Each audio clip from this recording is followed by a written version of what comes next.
خوبصورت پرندہ۔ حضرت سلیمان علیہ السلام کے دور میں ایک شخص نے ایک خوبصورت پرندہ خریدا۔ وہ جب چہچہاتا تو نہایت دل فریب اور خوش مزاج آواز سے وہ شخص بہت مسرور ہوتا، گویا اس پرندے کی آواز بہت ہی سریلی اور پیاری تھی۔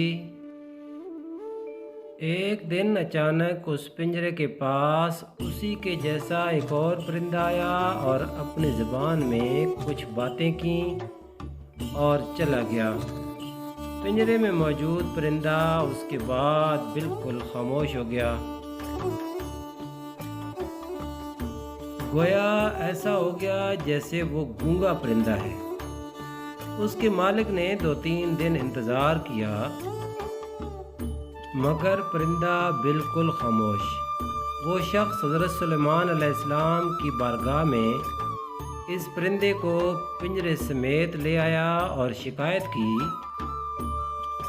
کہ یہ بہت مہنگا پرندہ خریدا تھا اور اس کی آواز مجھے بہت خوش کیا کرتی تھی، مگر اب نہ جانے کیا ہوا کہ یہ بولتا ہی نہیں۔ حضرت سلیمان علیہ السلام جو جانوروں، پرندوں، چرندوں سب کی بولیاں جانتے تھے، انہوں نے اس پرندے سے پوچھا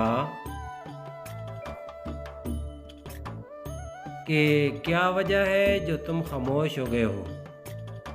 وہ پرندہ عرض گزار ہوا، اے اللہ کے برحق نبی، یہ شخص سمجھتا ہے کہ میں خوش ہو کر چہچہاتا ہوں، مگر حقیقت یہ ہے کہ میں دیگر آزاد پرندوں کو دیکھ کر روتا رہتا ہوں کہ کاش میں بھی آزاد ہوتا تو کتنا اچھا ہوتا،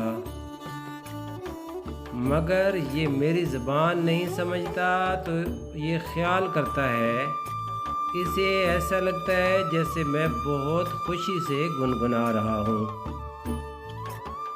ہر ایک دن میرا ایک ہم جنس میرے پاس آیا اور کہا کہ یہ شخص تیری زبان تو سمجھتا نہیں ہے، بلکہ یہ تو سمجھتا ہے کہ تو بہت سریلی آواز کے ساتھ خوشی خوشی چہچہاتا ہے۔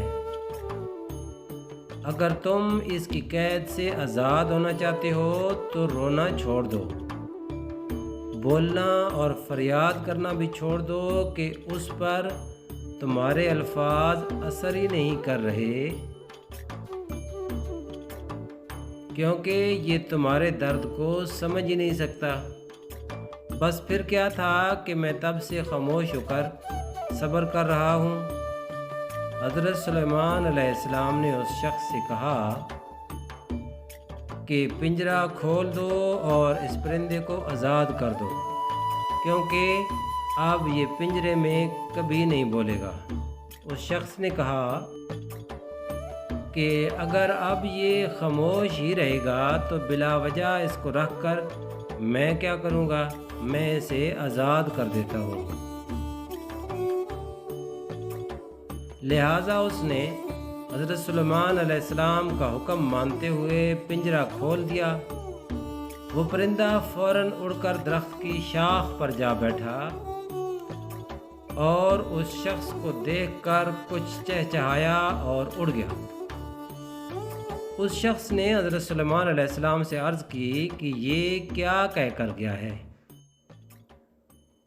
آپ علیہ السلام نے فرمایا، اس نے کہا کہ اگر تو بھی اپنے غموں اور مصیبتوں سے آزاد ہونا چاہتا ہے تو خاموش ہو جا اور صبر کر، کسی سے کچھ شکایت نہ کر، تو تجھے بھی ایک دن سارے غموں سے نجات مل جائے گی۔